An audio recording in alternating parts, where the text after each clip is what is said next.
British pharmacist then has been found guilty of spreading terrorist propaganda to children. The court proved that Zamir Gumrah had been showing graphic Twitter videos on his mobile phone to primary school children. Polly Boyker has got the story. The court heard how Zamir Gumrah brainwashed these two boys of primary school age. That's children under the age of 11. He gave the boys sweets. He showed them graphic beheading videos and told them that Islamic State weren't bad people. He asked them if they wanted to go to Syria or to stay in the UK, and they told him that they wanted to remain in the UK. And he said that in that case, he would want them to persuade others to join Islamic State.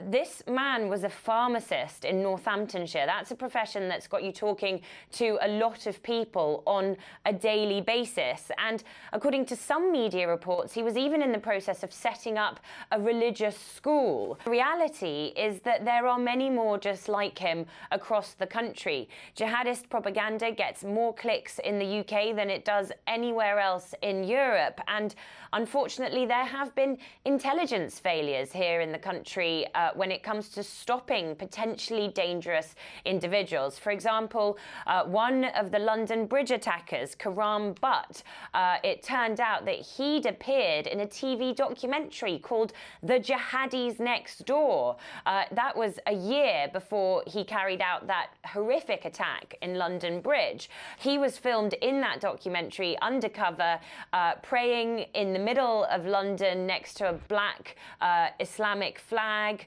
He was pictured with notorious Islamic preachers, and when this became known, the Metropolitan Police were forced to issue a statement saying that Butt had been known to MI5, but at the time there was no evidence to suggest that he had been planning an attack. Similar cases with the perpetrators of the Manchester and the Westminster attacks as well. Both Salman Abedi and Khalid Masood were known to the authorities before they carried out their terrorist attacks. So there is a sense that there needs to be a greater effort made to try and stop these individuals from being radicalized before it's too late. What's hard for the authorities is that the nature of the threat has changed in precisely this way. These aren't huge underground terrorist networks that they're trying to crack.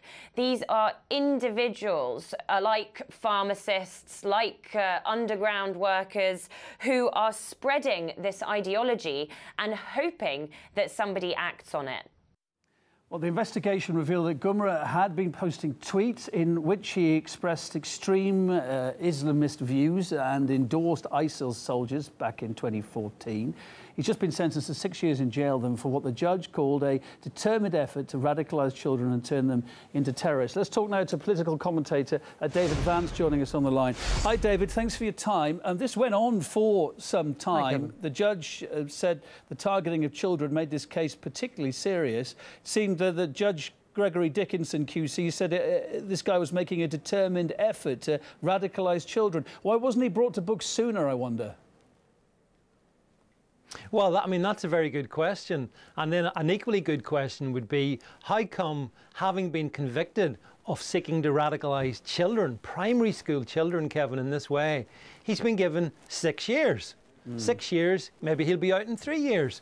The message being sent is that we are absolutely inept when it comes to, in the first instance, catching these people. And then when we do get them, we give them these risible prison sentences. This guy should have been stuck away in solitary for life to send a message. But the message we've sent is he's got away with it, you know, with a relatively moderate sentence. It's interesting the judge noted as well that there was an absence of any remorse from this man. Yeah, absolutely. I mean, he's absolutely banged to rights. This was an apostle for jihad, caught red-handed, doing that most wicked of things, showing primary school kids beheading videos, telling them that they mustn't have non-Muslim friends. This was a guy operating against every best practice in the UK. So, yeah, of course he's showing no remorse. But why would he? And why would others, when they see that when he's been caught and convicted, he's been given a slap in the knuckles and told, don't let it happen again? That's not the way to deal with this, Kevin. And that's why, as your colleague just said, said the UK has got a particular problem. We don't take jihad seriously, but the jihadists take us very seriously. Why is it, do you think, the UK has got the biggest audience in Europe for jihadist online propaganda? Why is that? Well, maybe it's because our authorities do very little to clamp down on them. I mean, it's as you said, Kevin, this guy was tweeting stuff. So he was using the social networks, and yet in the UK we have got the government moving against those who tweet things which are critical of radical Islam, whilst at the same time turning a blind eye to radical Islam. Now, you tell me, Kevin, how's that one going to end when you won't actually deal with the core of the problem, namely a wicked radical ideology which seeks to pervert, in this instance, the minds of young kids and turn them into potential killers. Theresa May, Amber Rudd, the government there at the moment, they are proposing to clamp down on this. The Home Secretary saying that people now who view this kind of online terrorist material could face up to 15 years in jail. Is that going to stop it?